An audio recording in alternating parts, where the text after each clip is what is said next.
Hello, we are Wellington freshmen, and we have suspicions that we are being brainwashed by the Wellington School. This notion began when we looked at characteristics of a typical teenager taken from the 1952 Pavlov study. According to the study, teenagers are rebellious. Teenagers become more resistant to authority because they form their sense of identity by establishing independence, sometimes through rebellious behavior. Teenagers are risk takers. Incomplete frontal lobe development makes it difficult for most teens to control impulses. Teens have a need for excitement and adventure, causing them to overlook potential danger.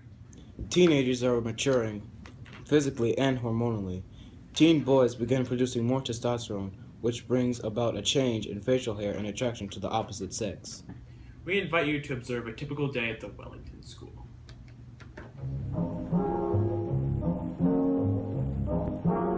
Where is the rebellion? Where is the incomplete frontal lobe risk taking? Where is the facial hair and attraction to the opposite sex? To determine what was happening to us, we decided to conduct an experiment.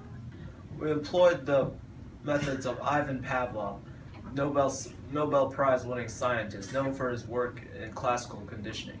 His studies were mostly conducted on dogs, so we would be certain they would work for teenage boys.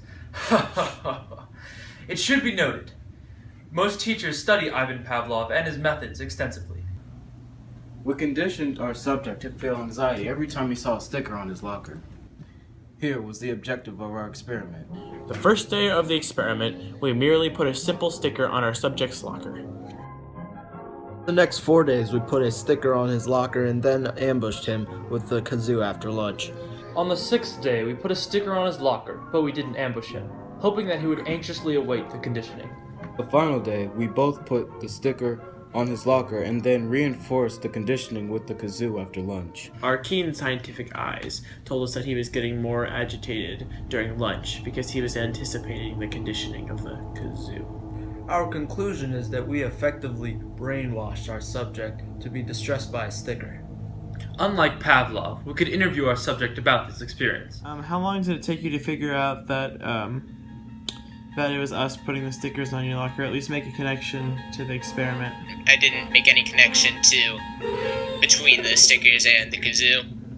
I didn't remember that I was even in an experiment. Did it surprise? I never made the connection that it was for the experiment until you told me pretty recently. So once you knew this pattern, how did you feel during lunch? I said during the later days of the experiment, when it really became a pattern. Yeah, I was anxious. I don't think I really wanted it to happen. I'm minding my own business and just a loud noise in my ear. I don't like that. Clearly, this was a successful Pavlovian experience with a twist. We successfully trained our subject to feel anxiety, but lunch was the event that triggered it, not the stickers. We may have overestimated our subject's ability to wait 3 hours for conditioning. Like dogs, freshman boys do not have their longest attention spans. We return now to our conspiracy theory.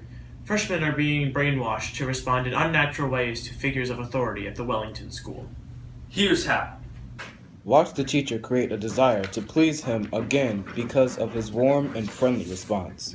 Watch Mr. Frim dazzle students with fantastic fire shows, promising more if they complete assignments on time.